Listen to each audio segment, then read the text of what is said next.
Hi, this video covers some highlights of the gameplay in ELF 100 Civilization. You're seeing directed gameplay with some mods, specific setups, and scenarios to highlight key aspects of real civilizations. Civilization uses a tree structure to map the development of civilizations. Here we're looking at the technology tree, but a similar structure is used to chart other civilization parameters. In the first few gameplay segments, we explore the early tiers of the technology tree and how they matter. You can see the tech tree runs from the ancient period to technologies that are being researched now. This is gameplay from week 2 after you had some time to learn the game.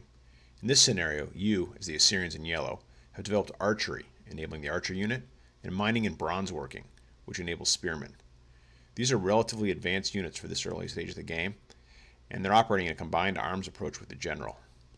Your task is to take the nearby city-state of Tyre. The archers bombard first, and then these spearmen attack directly.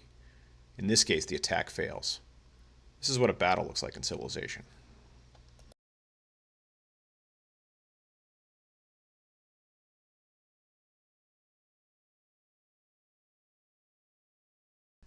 Our next example is completely different. We're playing as Venice, which is a city-state.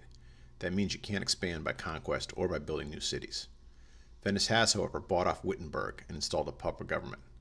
This is called soft power and requires money, cultural strength, and more money. Money comes from trade. Venice has trading partners all around the Mediterranean. That wealth can then be parlayed into political, diplomatic, and scientific alliances. Venice can never be a military powerhouse, but it can and did rule Europe with commercial, cultural, and scientific leadership. Our next example is a real challenge, recreating the last great human expansion on Earth. Polynesia, which you see here, is in the middle of the Pacific, which means it's easy to defend, hard for enemies to even find, but expansion and trade are difficult, and there aren't a lot of resources. Australia and New Zealand are larger land masses ripe for colonization. When Captain Cook reached Hawaii, the Polynesians had already brought chickens from China to the Americas and spread yams from the Americas across Polynesia. Polynesians did this without the compass or metalworking. How will you do?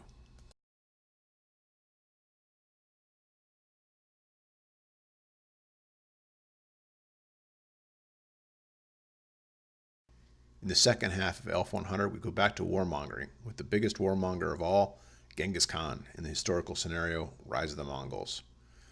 There really isn't a lot of diplomacy, culture, trade, or even science in this scenario. It's mainly about tactics, and most importantly, strategy.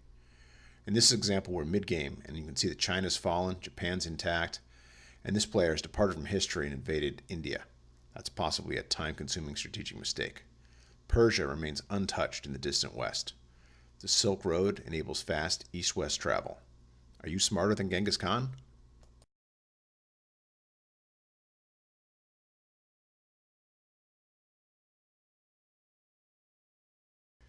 ELF 100 finishes up with a historical scenario on the fall of Rome, specifically the Western Roman Empire. This is different from Rise of the Mongols, as it's about trying to lose the least as barbarians attack the empire from all sides, while increasingly bad social policies make it harder to keep the empire productive. The loss of cities creates additional unhappiness and unrest, so it's the opposite of Mongols, where conquest booty reinforces the empire. Here we see the early game with Goths, Franks, and Celts attacking the edge of the empire from all sides. The Celts, traveling by sea, are a particular problem, as they move much more quickly than land-based troops and seem to just show up en masse outside lightly defended coastal towns. The Roman legion is a formidable unit. It's especially useful as it can make roads, build forts, as well as fight. But there just aren't enough legions. Forts are very important when defending, and by the end of this scenario, you'll probably build forts at all of the critical choke points around Europe. The Western Roman Empire, based in Constantinople, is here too. They have their own barbarian problem, and if they fall, we probably will too. That makes us allies. This second clip from Fall of Rome depicts a very successful defense of the empire. The Vandals around the Strait of Gibraltar have been wiped out. That frees up garrisons in cities around the Mediterranean for defending against barbarian incursions from the north. Spain and France are totally secure. The Celts have been pushed back to Great Britain, and the Franks are confined to Germany and the Low Countries, areas the real Rome never conquered. But bad social policies are still there, the same social policies that plagued the real Rome.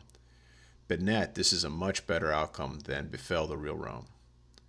How would the world be different today if the Roman Empire hadn't collapsed? If you'd like to know more about enrichment with games, go to the website elf-enrichment.com.